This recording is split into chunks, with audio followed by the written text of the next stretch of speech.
Oh boy. Well, Happy birthday to you. happy birthday to me. That's right. Happy birthday, folks. So many happy returns to myself since Justin's sitting there giving me dog's abuse. Right. Well, uh, so what you been at? uh, not a lot. Not a lot.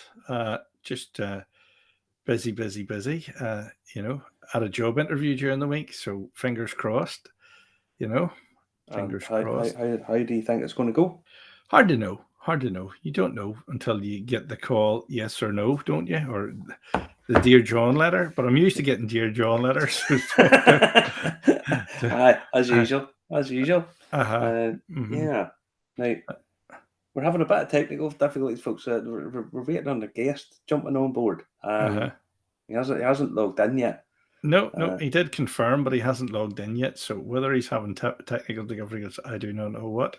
But he would have messaged me by now if he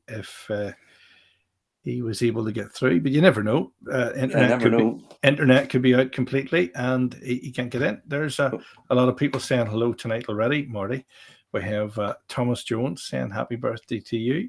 Thank you very much. Thank you. Julie Mason, saying happy birthday. Yeah. William McClellan saying good evening as well. Felipe Nunes is saying hello. Hello, Felipe. Nice. Michael, I have to say a big thank you to Michael. Do you remember saying I was looking for Peter Kay tickets earlier on? I thought we'd get some Peter Kay tickets, and when I decided to log in and try and get some, there was a queue of 29,000 people in front of me, so I didn't get any. Yeah. And that was okay. Then Michael sent me a wee message saying, "Oh, there's some for next August." So I logged in. I managed to buy myself 2 tickets. Yo, thank you very much. In Belfast? In Belfast, yeah. All right, very good, very good, very good. Yeah, you did super. You did well to get did well to get some. Did well. I could have got a ticket earlier on this morning, but there was only one left, and it was going to cost me £147. And I thought that was a bit steep. I do love Peter Kay, but I don't love him that much. Is he that funny? I don't think he's that funny. But you've no sense of humour.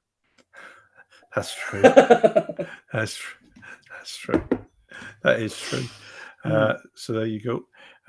So if you're watching tonight, remember to comment, like, and share. We do have the news tonight, but you might want to run down the pub if Blackwater doesn't weigh in. We might need to. You can run down the pub and have a drink. We can run down the pub. That would be a good idea. Yeah, well, I'm going to the Festival of Remembrance in Whitehead tomorrow. There you go. Catch up again if you're watching the Festival of Remembrance tonight. Do catch up again. I'm heading down to Whitehead tomorrow. Oh, we have our guest. Our guest has managed to log in. He has managed to log in. Here he is. He's in the room. Here he is. Good evening. Good evening, Peter. Good evening. I'm sorry. I've had terrible problems logging in. I don't know what the problem is. It's rural Ireland. Yeah, this is it. That's it. You're there now. So we're just going to run through a wee bit of the news tonight, Peter, and then we'll be back with you in about 15 minutes' time. Is that take okay? Your time, lads. Take your time. But don't you log out and just you watch. I won't go anywhere. Don't go anywhere. But it's working a hunky dory. It's great picture quality. So stay there for us. You're just going to go into the green room. We can still hear and see you, so make sure the wife has the clothes on. All right. That's a good point. Yes, and more importantly, make sure you have your clothes on. That's even more. It has. Have you met my wife? Well, listen, it has happened before. I was interviewing a woman in South Africa at the start of the pandemic, and her husband was in the kitchen behind her. And Justin get naked. It wasn't until the show was over that I realised he had been walking behind her naked. But anyway, she didn't realise. She's not totally naked. She got nipple tassels on, so we're fine. Oh, that's all right. No, we'll get just home from work. We'll get Zuckerberg. We'll get Zuckerberg. You stay there for us, and enjoy the show. In a wee minute. Right. No worries. See you later. All right. Now. I just see Seamus Clark coming up there with when does Belfast's first distillery in decades open? It's looking like there will be a launch in December. There's some building works. I was up the other day with them, and there's still. It's mainly to do with the fact that everything's a listed building and trying to drill holes and everything's a bit of a nightmare. But yeah, they're getting close. The stills and all are there. The stills and rolls put in the Titanic distillery, and I was up the other day. So yeah, yeah. Tony Sillett says, it says on Facebook, Marty's 22 years of age today. Yes, he probably is. If he was born in the leap year, that would be his age. Have you ever heard the term "piss off, Justin"? Which you're bound to have heard that before, Justin. No, I'm slightly older. As a matter of fact, I get it all the time. I usually get hate mail letters as well, But anyway. I totally understand why you would get that. Yes, I totally get it. I know. The breeze box aren't as heavy as they used to be, but they do sink very well. Now, now we have to talk about there was 2 award ceremonies this week. The big one for us obviously is the Irish Whiskey Awards, where the reason I have this out, this is a Paolo Cortado. It's not the one that won it, it's the one that I have open. And the big winners were our friends down at Ecklandville, really. They won the best Irish whiskey for 21-year-old Paolo Cortado, single cask, 1197. They got a gold medal for the under 11. Old Cumber, their pot still, fabulous stuff. It gets better. It's growing on me so much. Anyway, single malt under 11-year-old win for the 10-year-old PX. Single malt 16 years and older was the winner with a 20-year-old Oloroso. Single cask 12-year-old and up was the Paolo Cortado. So good on them. I mean, everybody knows that I'm a huge fan of Dunville's. I love what they do. The labels are brilliant. The whiskey's superb. They do loads and loads and loads of really, really good stuff. So yeah, you can move the pictures on, Justin. The ones with all the ones. I will do. Yeah. I'll find them. Dunville's did rather well, didn't they? They did really well. So it's harking back. They won gold medals back in 1914, and they won them 2022 and stuff. Yeah, so they've done really well. But the Paolo Cortado was the big one. Short Cross done really well too. They got 2 gold medals for this stuff, and fantastic result for them. I see David and Fiona are both in tonight. Redbreast knocking it out the park as they always do. But one that I was really pleased to see in there as well is the Pierce Lyons Founder's Choice. They got a gold medal for the 12-year-old category. I love the Pierce Lyons Founder's Choice. It's just wonderful whiskey. Really works on so many different levels. Now, the award ceremony was in the Pierce Lyons Distillery, which is a beautiful location. A real sort of destination whiskey that you can go, and it's totally different. You have the old church renovation with blue glass spire and stuff on it. It's beautiful. Really, really well done. Well done to everybody. Lots of other stuff. There's all categories for gin and stuff, and I'm sure Peter will point out some of the stuff that he got awards for. But we'll talk about the whiskey. Now, the other one, the award was happening last week while we were on air, so probably nobody watched it. So we'll have to gloss over it now, Justin. It's the online Scotch Whisky Awards, where our good friends over at Glen Scotia, Ian McAllister, and the guys won big time. Victoriana was voted the best single malt. I mean, it is fantastic whiskey. I don't have a bottle of it here because every time I get a bottle, I just neck it more or less as soon as I get it. It's superb. I tasted it way back when it really, I think it wasn't out that terribly long, and it's just a fantastic whiskey. It really is. And what Glen Scotia are doing is, they've won Distillery of the Year at the International Spirits Awards, I think it was, and now this. But the main winners was Campbelltown, and if you go down through every category in that, Springbank won Best Distillery of the Year. But these are all the winners. But the runners-up Campbelltown whiskies, Glen Scotia, Kilcairn, Springbank, were there, and pretty much all of them. When you consider, really, there's only 2.5 distilleries, you may say. Yeah, three. Let's say three to be generous.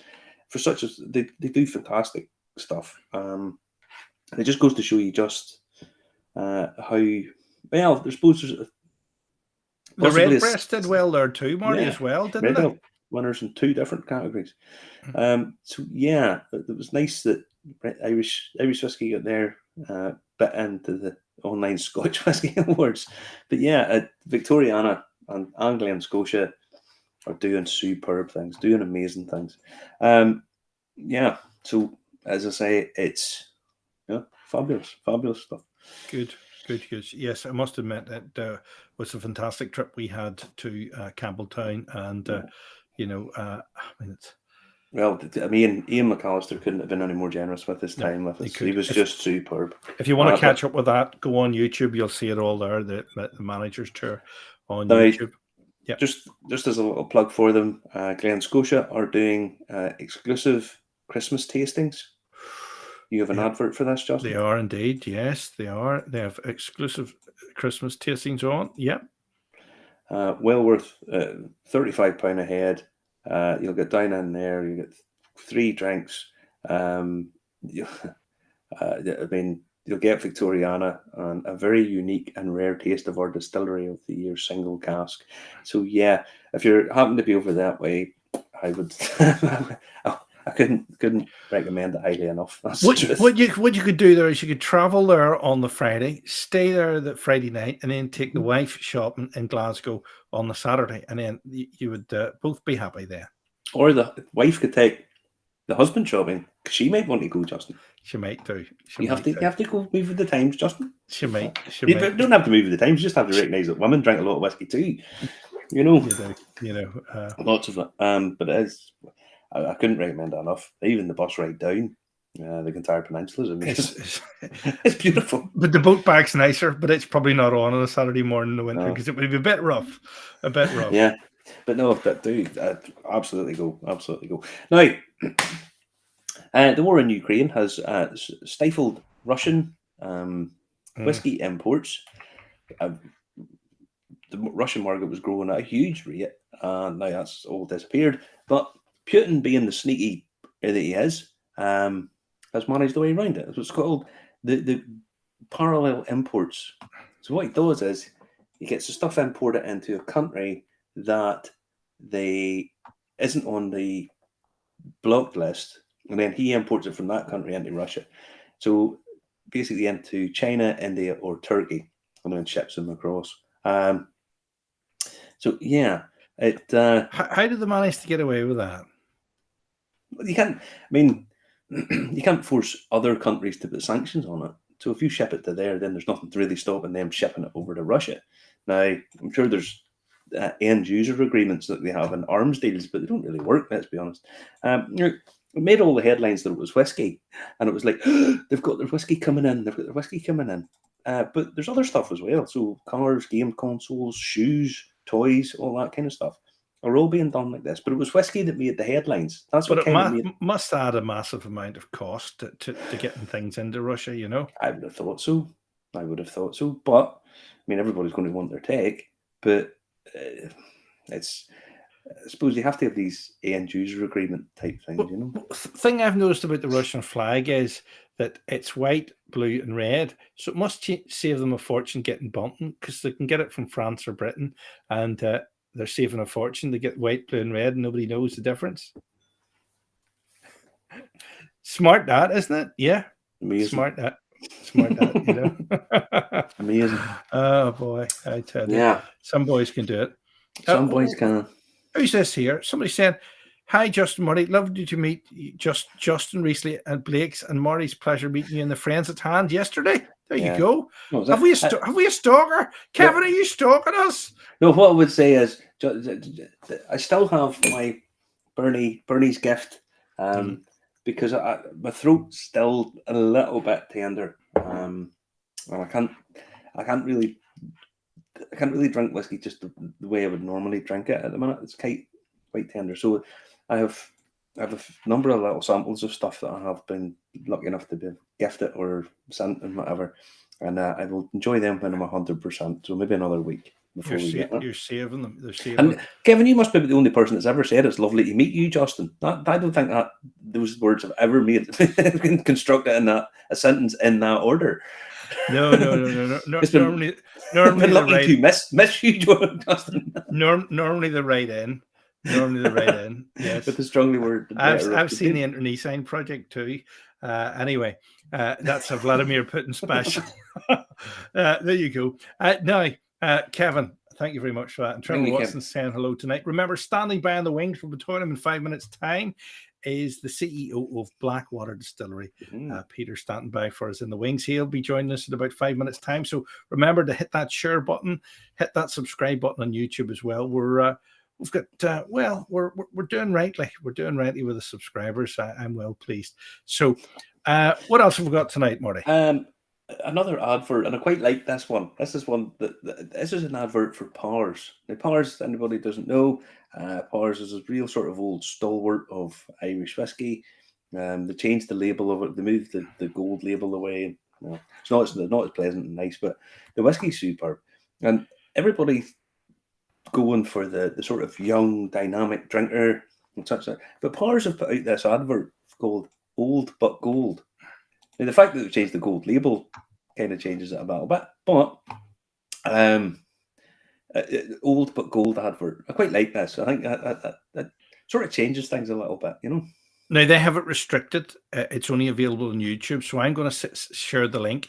And then what I'm going to do is I'm going to blow your ears off by playing it anyway. All right. So stand by. Your ears are going to get blown off here when I hit play on this. All right. All right. Hopefully you might get the sound. You might not. You've tried. You've tested. You've learned. You've lived. And that is where your power lies. Powers. Old, but gold. I don't actually mind that one, Marty. I think it's pretty good. I don't mind that one at all. Yeah. Well, the thing is, everybody's going for the young hipster thing. This goes to show you that you can drink Powers and be as fit as a fiddle. That guy looks about 70. He looks nearly the same age as you, Justin. And so that was, you can drink a bit of Powers and feel fit and frisky. So yeah, it's not like you can play basketball. I like that one.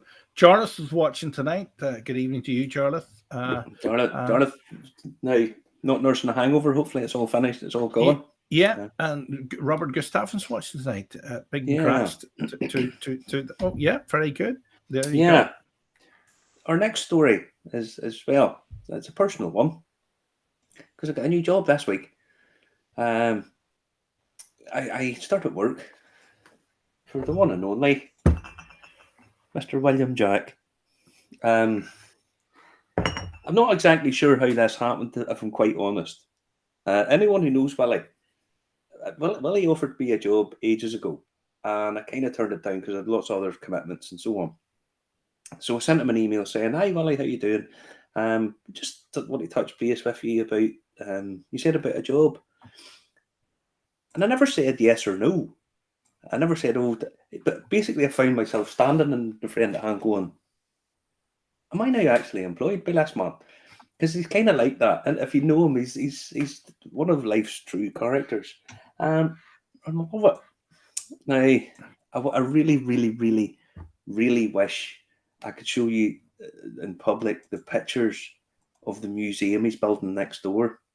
For anyone who doesn't know, the friend at hand only sells Irish whiskey. They have their own. Currently, they have their own Redbreast. They have their own Middletons, two Middletons, their own Powers, and their own Dunvilles as well. They also have their own range. This stuff, 13-year-old Bushmills, single malt. But Willie has. I can't see anybody having a bigger Irish whiskey collection than Willie Jack. He has bottles of stuff. He has you've no idea the amount of stuff the man has. I had no idea how much he had until I just sort of was presented by box after box after box after box of stuff. I mean, Coleraine. It's going to be someplace when it's open, Marty, isn't it? It really is. Put it like this, I mean, I've seen the pictures. I sent a couple of pictures to Justin, and I mean, the man spent $1.5 million doing it out inside, and it just looks amazing. It really. I really wish I could show you the artifacts and stuff he has in it. Compared to Dublin Whiskey Museum. That's like comparing a Wendy house to actually, I can't say it, but somebody is laughing at the Dublin Whiskey Museum. Was it the coffin that kills people? Maybe, yes. What a load of balls! Honestly, I mean this, but what he's going to end up doing is he's going to be doing. The place is not going to be open to the hoi polloi. And not everybody will be able to get in. Yeah. There'll be high-end whiskey tastings in it pretty much every day, as far as I know. That's Connor asking who's the target market. I don't think that refers to this. I think that refers to the target market for the old but gold Powers one. Yeah, I think the target market is just the oldies. You know, if you're 70 odd and lying with your feet up, get a couple of Powers in, you're out playing basketball. You know, that's what I say, fit and frisky. I don't know, but I personally thought it was pretty good. You know, it was a bit different. But yeah, so I started working the friend this week. Well, there's a few just to let David and Fiona know. I sold a couple of bottles of short cross this week. The last 2 days, one to a guy from Canada who's a rye fan, so got him to buy it. Sold a bottle of Dunvilles, the single cast friend hand bottle, and the Dunvilles. Sold a couple of where did I put that? Limavady. Sold a couple of these as well. Nice.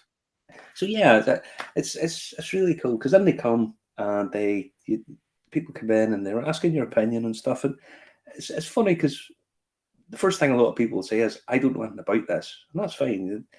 And I say to them, well, "That's okay. I know a bit about it, so hopefully between the two of us, we'll get something."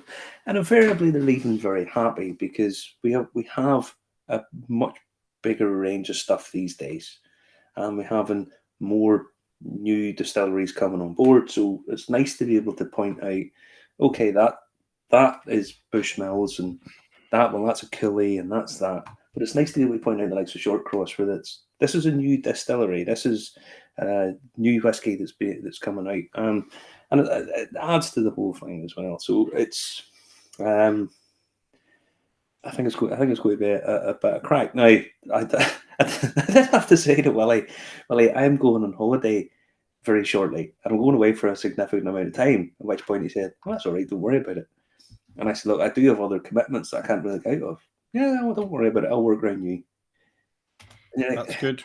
That is good.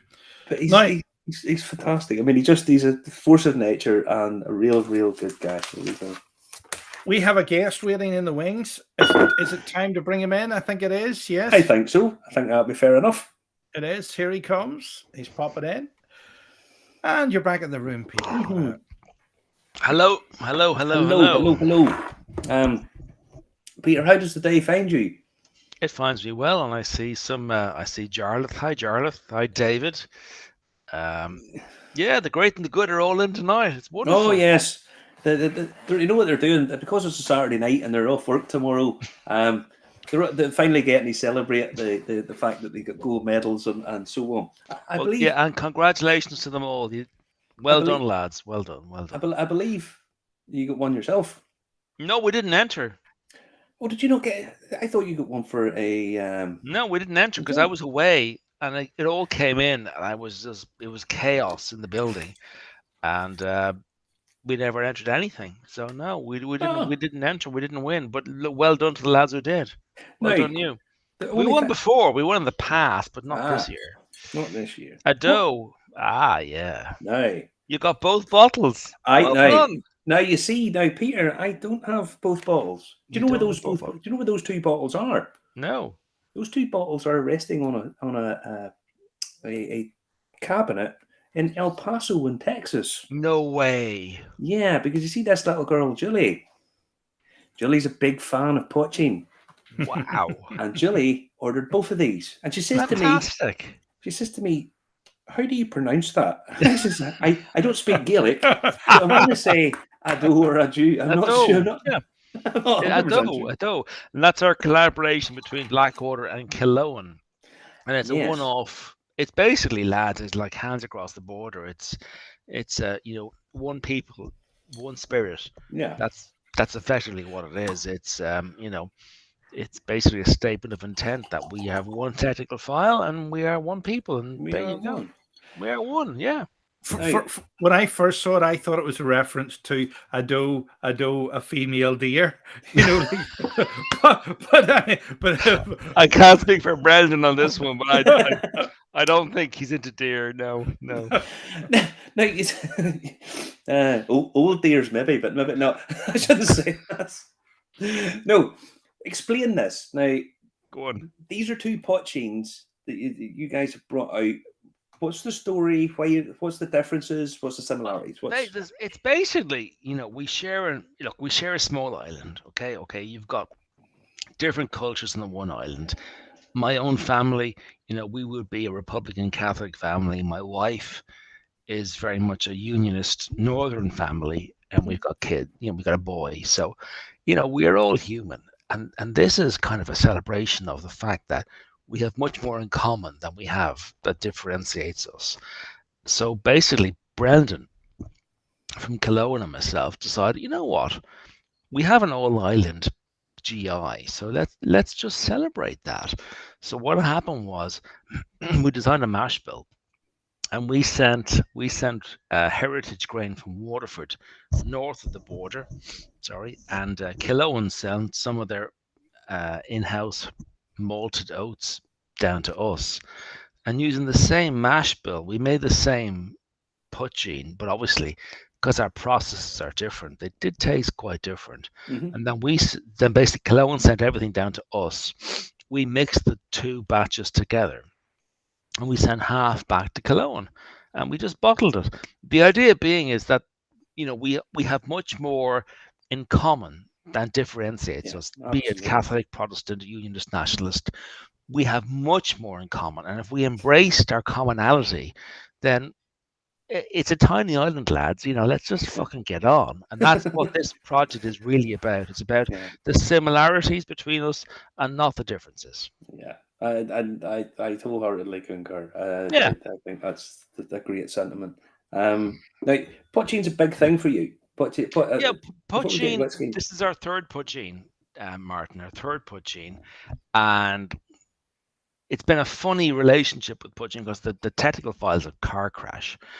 We can come back and talk about that another time, but it was designed to fail, and surprisingly, the category has failed until now, when the small producers have decided, you know what, lads, let's just kind of work with this, and slowly over this year, you know what, the category is beginning to be taken seriously. And like next weekend in Dublin, we've Poaching Now, which is the first sort of platform for poaching as a spirit for folks. We'll be there. We will be there, Peter. It's going to be great, and we're going to be there too. Unfortunately, we're meant to launch our poaching. That fist you see there is Dirt Grain. Dirt Grain's our in-house brand of stuff we make in the distillery, and our own Dirt Grain poaching was meant to launch, but we've had problems with labels. I mean, there's a huge problem at the moment with labels, bottles, corks, everything is a complete shit show. Yeah. So basically, we have to knock the poaching in now to next year, because we can't get out before Christmas. We will instead focus on getting our whiskey out this year. So unfortunately, we will have the poaching with us. So if you come to Poaching Live, you will taste our own in-house poaching designed by John Wilcox, our head distiller, and you will taste ado as well, which is lovely. So you'll have both of those on our stand at Poaching Now this weekend. Excellent.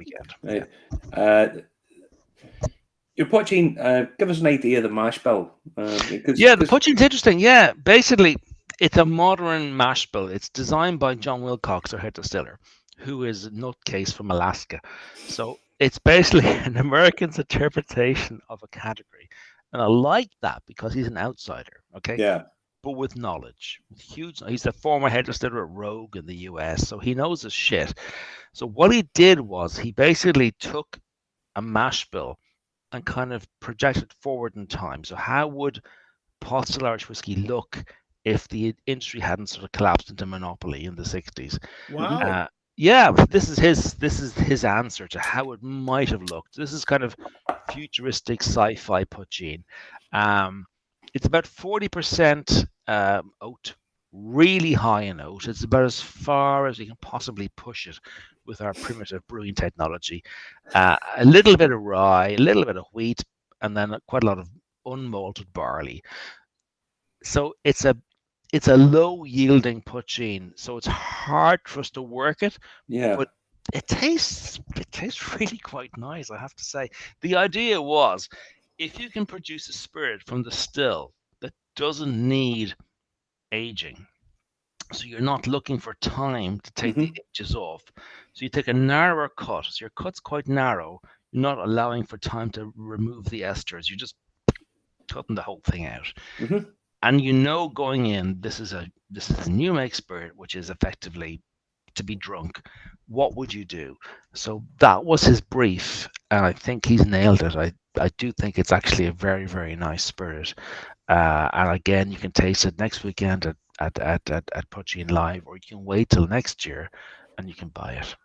Wait next year and then buy. And what sort of time frame for next year? I suppose that. Do you know what, lads? Yeah. I would say March, because fuck all happens in January and February. Yeah. It's like dead. We will have the labels by end of December, but it's Christmas, so I would imagine we'll bottle it in January when it's quiet, and maybe release it in about March. That's my gut feeling, because there's no point going live in anytime before sort of St. Patrick's Day, really. It just going live and it just going. Well, people are in the house in the dark, because everyone has to turn the lights off. Everyone kind of checks out until St. Patrick's Day, kind of sort of on the horizon. Then you kind of go, oh yeah, look again at this. So I would imagine March 23. Now, 40% oats. For anyone who doesn't know, recently most people would never. Very, very few people have tasted anything with that high in oat content. Very few over the last while. Oats do very, very strange things at that high. They do. Here's my wife now. Come in, Caroline. She's passing me in samples to. Oh, she's gone again. Right, sorry. Yeah. Sorry, Martin. Give people an idea of what oats at that percentage does. Now, obviously, it's going to be like porridge, so it's really, really hard to look at. We'll gloss over the production of it. It's a nightmare, lads. It's a total nightmare. Does it make it very creamy? It makes it. Okay, look. When we start putting oats in above about 30%, you're kind of entering the twilight zone. So we have to layer it. So the lads basically pre-grind the oats into bags, and as the whole mash is laid down, they just tip bags of oats into the mash bill. In this case, it's about 40%. It could be 38%. I can't quite remember. It's very, very, very high, and our system's kind of primitive. So yeah, it's about 38%, 39% oats. What it gives you, it's a really interesting mouthfeel. It's quite creamy and soft. The yields are quite low, and I think that's the reason why oats have kind of disappeared. But oats, to me, are basically Ireland's gifted to the world of whiskey. Oats are soft and creamy and wonderful and warm, and they work great against the spicy underbelly of unmalted barley. So we basically have oats in most everything we make. And if you look at sort of the history of Irish whiskey, from around 1823, when we have proper records, until monopoly in the 70s, oats appear across everything. It's only from the 70s onwards, oats are kind of written out of history. Never happened, didn't happen. No oats. But if you go back and you look at the record, oats are everywhere. Couple of reasons. One, oats taste lovely. Secondly, oats, they're cheap. Yeah. And it's animal food. They're for horses.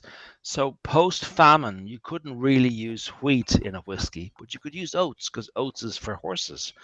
So post then 1850, you see a lot of oats come into Irish whiskey. From 1850 onwards, oats everywhere, from around 15%, which is kind of the base level, to around 40. So in that band, you've got oats all the way through history. So John's mash bill for the putchy at about 40%.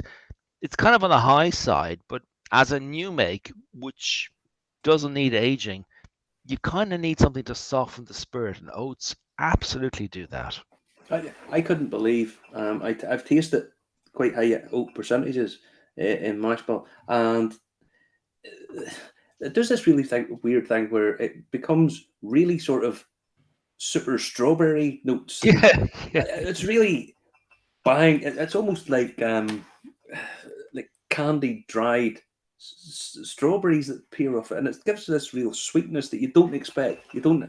I was totally blown away by just how profoundly different oats are above a certain percentage. When it's and that's what annoys me about the history that we've inherited, is that oats have been kind of written out, and that 5% oats was it used for drainage? Was it used to help the drainage of the mash tun? No, it wasn't. It was used because it tastes lovely. Yeah. And if you distill oats, if you get that kind of creamy softness that you don't get, I think, from any other spirit. Like, everyone's aware of rye, and rye is a kind of spicy front. And we know that from America. We're not so familiar with oats, but oats equally is as impressive in a different way. It's a softer, rounder mouthfeel. So if you push oats against rye, against spicy barley, you got a really interesting spirit right from the get-go with no aging required.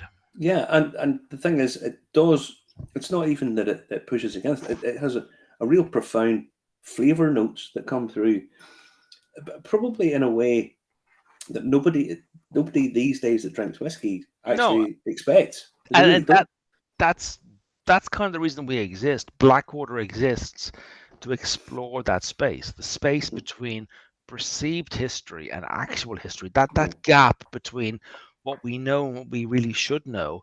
That's what we're here to explore. So the fact that we can put a lot of oats into something, plus rye, plus wheat, just see what happens. Like, when we release our first whiskey, we're not happy with all the whiskies. We're not saying these are all great. We're saying here's a series of whiskies, and along that spectrum somewhere you will find something that's interesting.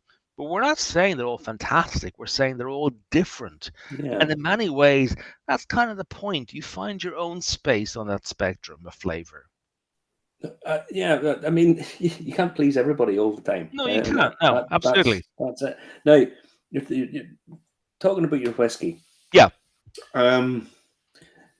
You guys have an imminent release. We do. Look, we started distilling back in 2018, so we're now approaching year 4. And we release, I'm not being coy when I say I actually don't know. I would say end of the month, early next month. We have everything in space. The whiskey's in the distillery. It's being brought to strength. We have the bottles and the corks. We haven't got labels.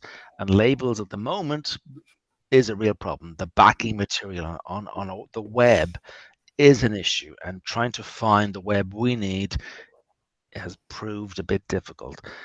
I would hope we would have labels in the next 10 days and we can basically start bottling. So currently the whiskey is being brought to strength. We're not bottling at cask strength because there's a lot of, I guess, wankology about cask strength. It isn't always the best. Lads, it is not always the best. Yeah. A whiskey can exist on a spectrum of age and a spectrum of ABV. That's a simple fact. I agree 100%. What we tried to do is we tried to bottle our whiskey at what John, our head distiller, thinks is, I guess, the peak.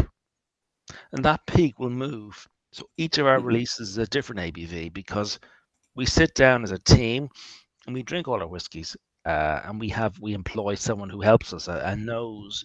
We basically work our way through the whiskies and we kind of think, well, what really does work, and then that's the ABV we release at. That's all I can really do. I mean, I could be sort of wanky and say, yeah, cask strength, man, yeah. But sometimes that actually isn't the fact. There are better ABVs to enjoy this whiskey at. So, yeah. there you go. But like I always tell people the same thing. The cask strength are for the person at home to play about with. That's the point of it. Yeah, if you're hugely experienced, you got a cask strength, you go, yeah, I will play this myself. That's absolutely true. So that's we're all kind of, yeah, we're kind of doing the work for you. We're kind of going, look, we think this is 44.2. That's what we think is. So we will bottle at 44.2, and you do your own thing after that. Yeah, exactly. Now, give us an idea of what to expect from Blackwater on their initial release, because let's be honest, your initial release is like you're I don't know, it's like you're coming of age, your Deb's ball or your prom night or something. I mean, this is you setting your stall out. So what can we expect? You're right, and I was saying to John, our head distiller, I said, John, look, we should release a single malt to just blindside everyone. No one's going to suspect Blackwater's doing a single malt. We got some great single malts, and John had a great idea. John said, Peter, we need to release more than one whiskey. We need to release 4. And I went, whoa, John, hang on a second. We like Waterford Distillery now releasing 4 whiskeys. What the fuck? Everyone's going to be broke. It's Christmas time. And he's, no. Think about it. You release 4 whiskeys in small bottles, okay, in a box. And that box is our story. And that becomes our manifesto. So our manifesto is our first release. So the manifesto release is 4 bottles. Each is 200 mils. So, in a box, you get 800 mils. You get more than a bottle, but it's across 4. And we picked 4 mash bills that are sufficiently different that even a galloping horse can tell the difference. Even Justin, yeah. Just, I don't know. Pushing it a bit. The point being, it's the power of the mash. It's the power of the grain. And if you can tell the difference between these different grains, these different grain mash bills, then you get the point. The point is grain is hugely important. And the reason we don't talk about it in Irish whiskey is an economic reason. The reason being we have 2 distilleries, maybe 3, that produce the vast majority of Irish brands. Yeah. So therefore, if you're a brand owner, your point of difference is in casks. You buy the whiskey in, and then really, all you can really say is, hey, this is in a walnut cask, or hey, this is in a whatever cask. Yeah. Whereas if you're producing it yourself, you can go back to the field and go, lads, you know what? The difference really starts back in the field, back in the mash house. And the difference is the mash, the grain bill. And here is the grain bill. So we picked 4, and they happen to be across 4 different periods of time. One is from quite early on in the early 19th century, and the last one is during the First World War. And what's interesting for me as a student of economic history is that these mash bills kind of tell you what's happening in the country. They relate, like one is pre-famine, and pre-famine, load of wheat in Irish whiskey. Post-famine, no wheat. Why? Wheat's for humans. You can't make alcohol out of wheat. You're going to be dead meat. So what do you do instead? You use oats.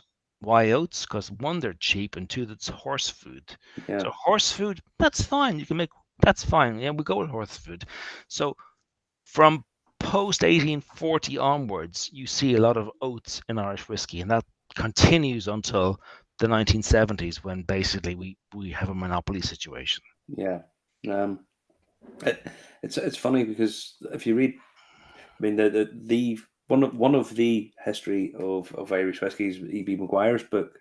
It's basically a tax record, a very elaborate tax record. It's not the most riveting read in the world. No, it's not really. No. It's not. I mean, that you start to see all of these influences and tax and various other elements that have basically changed mash bills. And sometimes I assume that it was changed because of, these guys down the road were using this, so we'll just copy it. But most of the time it was because of tax and sort of social pressure, I assume. Probably the best way. You're right. And it's one mash bill from Allen's 1915, I think, during the First World War, that Charlie Roach found. And it's interesting because basically we reprint the mash bill, and you can see that in a day there's 3 mashes, and the mash bill changes each time because it's like what bags are lying around the place. It's like, it's, what's the word? It's just normal. It's like, how's our life going to be made easier? Well, let's not open a new bag. Let's just go what we have, and it'll even itself out somewhere in the mix. Yeah. So yeah, absolutely. And back to the question here from James. 4 different barcodes. No, one barcode. It's one box. It's a box of 4 bottles. So our first release, our manifesto release, is 4 bottles in a box with a book, and the book is basically me going on your shoulder, giving about shit, and basically 2 parts. The first part's about the grains and explaining the power of oats and rye and wheat and what they do in a whiskey. So wherever whiskey you're drinking from wherever in the world, same rules apply. It's just kind of giving you a guide, because you don't often find that in books about whiskey, something about barley and malt, but there are other parties in the town. The second part of the book basically takes the tech file for Irish whiskey, and puts it through a shredder and shows and proves once and for all it's a crock of shit, and that basically it doesn't stand up to examination. So therefore, it needs to be overhauled in these particular ways. And that just draws on history, it draws on provenance, it draws on all things that should have been there back in 2014, but were never put in because it was drawn up by Pernod Ricard. Yeah. And I do appreciate the fact that 2014, there wasn't really that many people producing. But that's not the point. That's not the point. The point is how you do something. Yeah. That's an excuse the IWA use all the time. Is, we didn't know. I wrote to the department in 2014 and said, lads, you got a shit problem here. You got a real problem. This tech file does not reflect the history of Irish whiskey. On Christmas Eve of 2014, I had a conversation with someone very senior in DAFM, the Irish Department of Agriculture and Fisheries. And their only question was, have you started producing yet? And I'm going, well, no, because we started 2015. Really, all they needed to do was get the tech file across the line. That was their job, get it across the line. It doesn't really matter what it says. Just get it approved, because if we don't get it approved, it all falls apart. Yeah. So they were not interested in basically making it the best deal in town. They were just interested in making it happen. Yeah. And in the book that goes with the manifesto, the evidence is all in there as to what was going on at the time. Yeah. Through FOI. No. Yes, that's me ranting. Rant. You spent too much time with Brendan. This is across the word. Yeah. My girlfriend Julie will be getting a bit of an eye for you, because she's a bit of an eye for Brendan, by the way. The thing is, though, it's really important, because if you control the definition, you control the market. You're the gatekeeper. So if Pernod are the gatekeeper, and they've built a tech file around green spot and redbreast, then basically we're all playing to their tune. But their tune is an outlier. It's basically, it isn't really reminiscent or representative of the category, but they got it across the line. So we have to pay. So we're playing by their rules. And what I say as a small producer is, you cannot play by the rules of a multinational, because those rules do not suit you. They were drawn up to fuck you over. And no, I'm serious. Because it works for them. It does not work for Brendan, does not work for me, does not work for Jarlath, does not work for someone. It just does not work. So you see yourself as a renegade? No, I don't. I see myself as a realist. And realist who would basically say, this is the truth, lads, suck it up. Right. Yeah, and if you've got evidence to contradict me, bring it on. I want to see it, because you know what? I don't see it. I don't see the evidence. All I see is bullshit. So, listen, how do you manage to stay innovative? Because you've done this Tasters Club, which was Ireland's first spirit subscription club. I think it can show people what's involved in this. I mean, that's innovative. Putting the Blackwater Distillery, things so in many one box, wonderful ideas. That's innovative in itself. We set up the Tasters Club. Is it yourself coming up 2 with these unique ideas, spirits or is it the every marketing 2 department, months. or we girls with clipboards, as I For like the to say? like-minded spirit. Order from our website. No, and we're receive not that your big. Tasters No, parcel no. From our home No, to Justin, yours no. by courier. This is basically... Inside, you'll find everything you need for that Yeah, perfect. it's pretty cool. It's pretty cool. The idea is simple. Look, I have brain farts all the time. And the idea is, what if you bottle a brain fart? So I speak to our distillers, and we've got 3. We got John Head, we got Steve, and we got... forgotten her name. Oh my God. She's Italian. She's great. So the idea is, look, we'd say, look, lads, look, here's an idea. What would you say? It's October. What will be in the box? It's Christmas. What would you put in the box? And then it gives them sort of license to be creative in the white spirit space.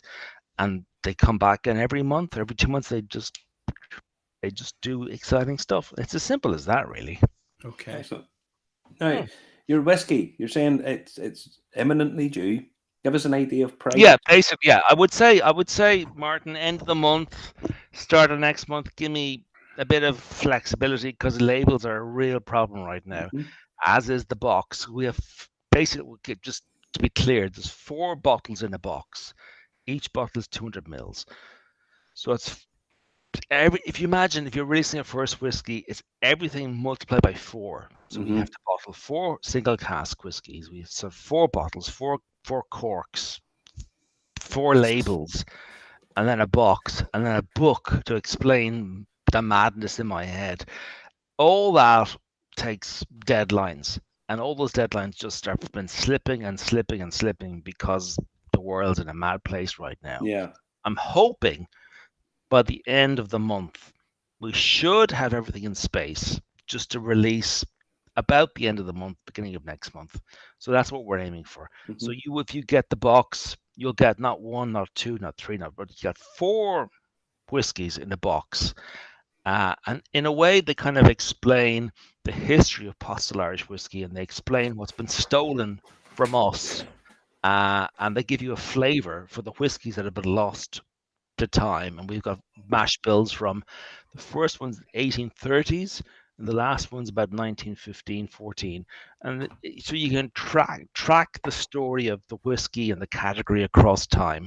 And in a way, you can kind of keep an eye on what was happening in Irish history over that period of time as well. Where did you get the mash bills from? All kinds. I mean, I found some.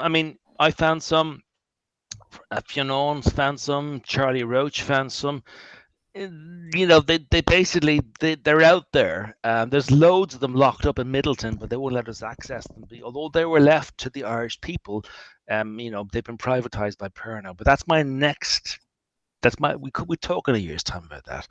They were out there. You have to find them, and you have to remake them. So, you know, I'm not saying I found them. I didn't. Rediscovered them, maybe.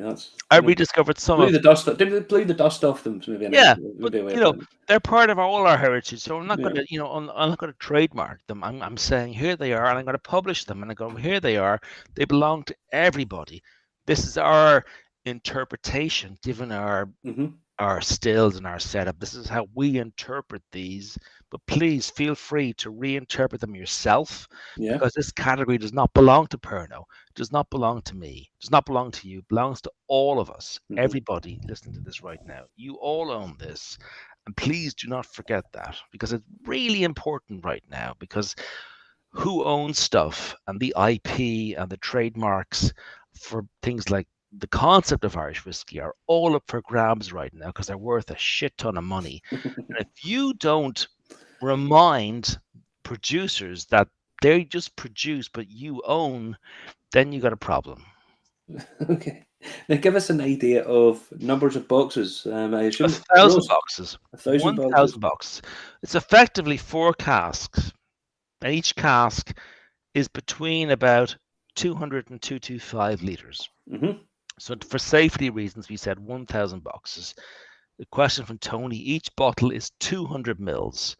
So when you buy a box, you'll buy 2 by 400. So you'll buy 800 mils. And each whiskey is different. Each is between 3 and 4 years old, and each tells a story. And the story is in the book that you will get with the box. So 1,000 boxes for the entire world. That is it, because 4 casks, I have no more. That is it. Mm-hmm. And the price, if you have one? You know what? I actually don't know. And I'll tell you why I don't know, because we don't know how much the box is going to cost. Last I heard it was £19 sterling just for the fecking box. Yeah, it's eye-watering. Cardboard, lads. You know, if I want to make money, I'd be in the cardboard business right now. It's ridiculously expensive. I must have about £1,000 worth of cardboard sitting in my living room here. Yeah. I can knock you up a box, I'm sure. Right? I want 1,000 of them, Martin. Can you please 1,000 boxes? That's Seriously, unbelievable. it saved my life. But no, I mean that's an incredible price. Well, see, the thing is, look, you know, lads, we want to make to tell the story. We need 4. We need at least 4. We were looking at 5. We'll settle for 4 bottles. If you got 4 bottles, you can need a box. If you got a box, you need a book. So in a way, we've kind of boxed ourselves in a corner here. We need to do this. Yeah. And it has to be done this way. And it has to be done right. It's your initial release. So yeah, you're right. But you know, You're right. It would be simple to do 1 bottle in a box. Yeah, it'd be great in a wooden coffin. It'd be much simpler, but it doesn't feel right. It doesn't feel right. No, as I say, this is like your prom night or your day of ball or something. You know, you don't turn up in jeans and a t-shirt. It has to be right. As your but unfortunately, I still don't know what it'll be. It won't be cheap, lads, because you know, it's just at the moment nothing is cheap. I mean, I can't explain this enough. I mean, like, you know, it's like cardboard. It's 40% up this year. Bottles about 50% up this year. It's not pretty out there. Not pretty. No. Williams just said that do you ship to Northern Ireland? Yeah, absolutely. Yeah. What we want to do is by the time we go live, just be very, very clear. We want to go live at the same time across all formats. So basically, not ship to GB. No, we don't ship to GB. No, we don't, because GB at the moment, because of Brexit's a complete shitstorm. We will basically ship to the north. No problems at all. We are setting up a distributor in the UK based in London, and what we hope to happen is that basically we will go live on our site and in London at the same time, and then it's Brexit, Tony. Yeah, you're right. And so we will ship to the UK or to London, to GB, and then GB from London will send it across GB. We will do the Northern Ireland from Dublin or from Waterford. So yeah, we're trying to box it off there with various suppliers so that when we go live, it'll go live across all platforms at the same time. Yeah. And these things, I mean, all the platforms and different ordering methods and stuff these days as well. It's tough. It's tough. I mean, it gets more complicated by the day, seemingly. And I'm not. I now work in a very simple shop where you go tell card or cash. Beep. Yeah, but the problem is you got people like someone in Texas, someone in Essex, someone in Provence, someone in Emilia Romagna. You know, you have to be able to sort of service everybody, but that'll take 4 platforms. And when you're a small company like we are, and you've got no backer, I mean, we're self-funded. I mean, we need just 4 friends. You know, that's a problem. So we have to sort that out, and we have the 12th now. We've got about 3 weeks to sort it out. Yeah. I mean, it's all headaches at the minute. I see. Everybody I talk to, it's always this isn't right. You can't get this. This is so just prohibitively expensive, and everything just seems to be a problem that it wasn't 4 years ago. Yeah, energy costs. Absolutely, energy. Oh, I don't know. Energy is a nightmare. Yeah, look, but at least we're doing our best, and we will do our best to get it to everybody by the beginning of December. That's our aim. And is it going to be just available through your website? No, it'll be available to us, Celtic Whisky, Irish Malts, hopefully Amethyst in London for the entire of the UK. We'll try to get it into our distributor in Denmark, Netherlands, France. Now, only 1,000 boxes. So if you spread 1,000 boxes across, you see what I mean? That's the problem. It's like you're getting smaller and smaller and smaller. So we could have maybe only about 200 or 300 boxes left on our site by the time we farm it out to everybody. So yeah. It's you could, of course, come down in on an unmarked van and just drive across and disappear into the night. It's been done before. we were talking to someone the other day in the whiskey world who let it be known that someone approached them and said about supplying whiskey directly into Russia and that they would be extremely well paid for it. Oh yeah, we get that all the time. We get Yeah, about 2 or 3 emails a week. It's been routed through Turkey, I think. yeah. So you're selling to a Turkish company, and it'll mysteriously end up in Russia. But don't worry, it'll be fine. Yeah, and it's true. As a small company, you go, oh God, I could do with the money. But you kind of go, look, lads, people being killed, and yeah. look, And also there's a distinct possibility you could end up in jail at some point, which does it sort of offsets making a few quid. Yeah. As I languished in my jail cell, that's true. That's true. But scaredy Ben down to pick up the soap. I thought that was all. You pay good money for that to Soho, Mark. Yeah, exactly. Yeah. But no, so we expect to see your whiskey within the month. Within the month. We need it this year. Look, if you think about it, a small company, we've been putting it out for 4 years. I mean, cash is really stretched right now because we've been putting it out for 4 years. And we need to fucking sell the stuff, because if we don't sell it, we're not around next year. No. Well, that's the perennial problem with distilling whiskey. I think everybody does the pressure that people get under. I don't know how to do it. I couldn't cope. I would end up drinking. I wouldn't sell them. I'd be all drunk because I'd be under that much stress. That's the upside, Martin. If things go tits up, I just lock myself at the distillery, and I got 1,000 liters of alcohol. I can just drink myself stupid. Ah, well. Or you could drink yourself Justin, as I like to refer to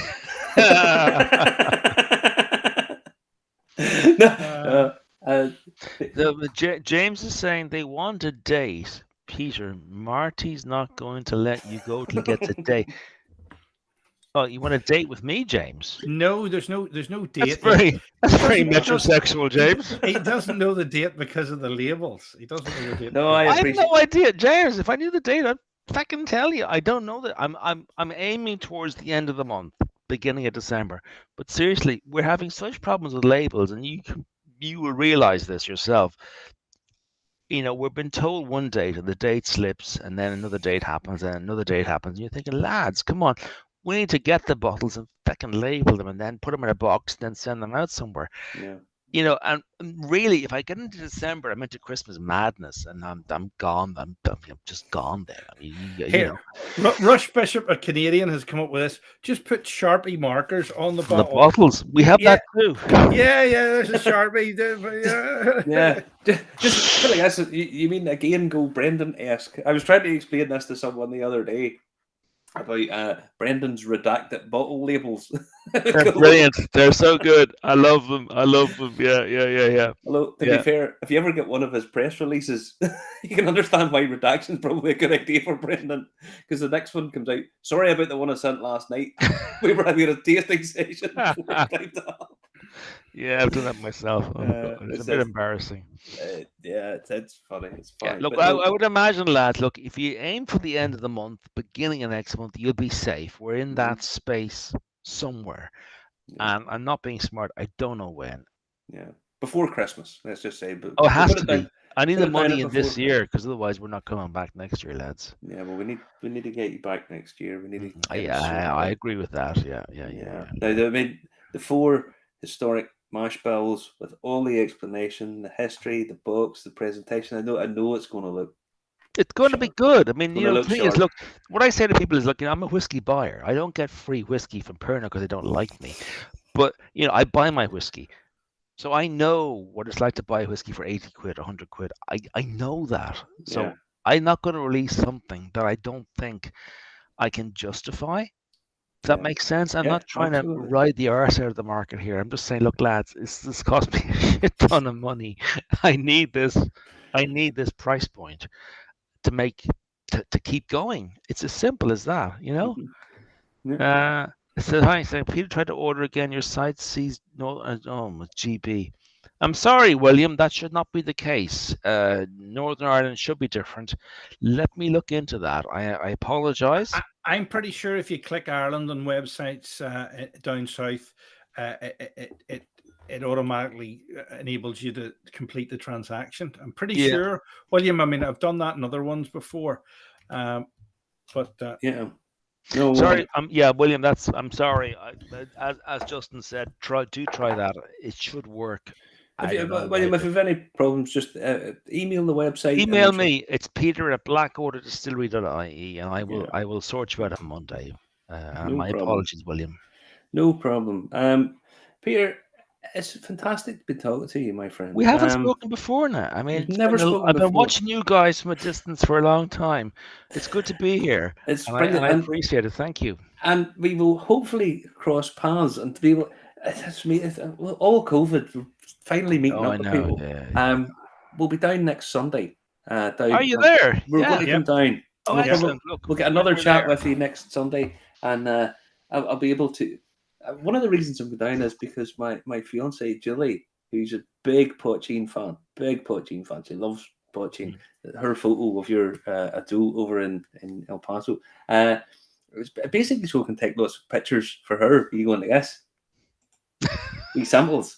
And so it's great. It's great. We're going to get down and do some live streaming and stuff down there next week. And sounds good. And I might bring a special poaching with me, which we've been working on this week. Oh, I mean, it's so good that John got excited, and John, our head distiller, we can't get him excited, but he got excited. Well, it involves the ocean. Is all I'll say. It's a bit out there, but so is John. So is it seaweed poaching by any chance? Nah, that's tame. That is ultra tame. This is. This involves mermaids. This is not some endangered species from the Irish Sea or something that he's mermaids. That's all right. I remember Splash and Daryl Hannah. I know. Yeah, that was good. That was very good. Peter, listen, we'll catch up with you next week, hopefully, buddy. And thank you, lads. I appreciate the time. Thank you. And as I say, end of the month, we'll do our best. You let us know, and we'll let everybody else know. We'll do, Mark. And I thank you very much for all you do, because I like all these historic stuff. I love historic. One of the reasons I love whiskey so much is I love old stories and finding out sort of social history and so on. And I like all that. So that's kind of actually, funnily enough, I know we're finishing now, but what it got me interested is in Irish whiskey. And if you look at this on a bigger scale, if you look at Irish whiskey, it completely tracks the country as an economic entity. At every point, the country goes up, whiskey goes up. Once it goes down, it goes down too. It's a really interesting sort of dynamic. So what we try to do with our whiskey and with our poaching is try to reflect that. And now we're in a happy space. Hopefully, our modern interpretations of pot still whiskey will excite people. But we shall see. We shall see. Thank you very much for having me on. Anyway, appreciate it. And more power to you. And I know that everything's going to go well for you before Christmas. I know that all these boxes, people, you need to get onto these, because the taste differences in these whiskies are incredible. The different mash bills are amazing. What can be done by the mash bill rather than cask finishing. Yeah. Well, thank you all, and thank you, Russ, who I can see saying yes, here. He's a big fan. Yes, he's one of our watchers in Canada. We haven't had Prince Edward Island on tonight for some reason, but Jordy's maybe doing something for Armistice Day. Jordy's a P8. Prince Edward Island. Maybe he is. A potato man from Prince Edward. But no, we'll see him some other time, I'm sure. So, listen, guys, take care of yourself. Peter, thank you very much. Thank you very much. from this side of the border. Thank you, lads. Stay there for us while I say bye-bye. YouTube, Facebook, LinkedIn, Twitch, and Telegram, and wherever you get your podcast from, just ask for us, Irish Whiskey Review, and we will appear. Thank you very much. Catch you next week. We are doing a show next week, but then we're going to maybe be live at Poaching Live on Sunday. Poaching Now on Sunday the 20th. Take it easy. Night-night.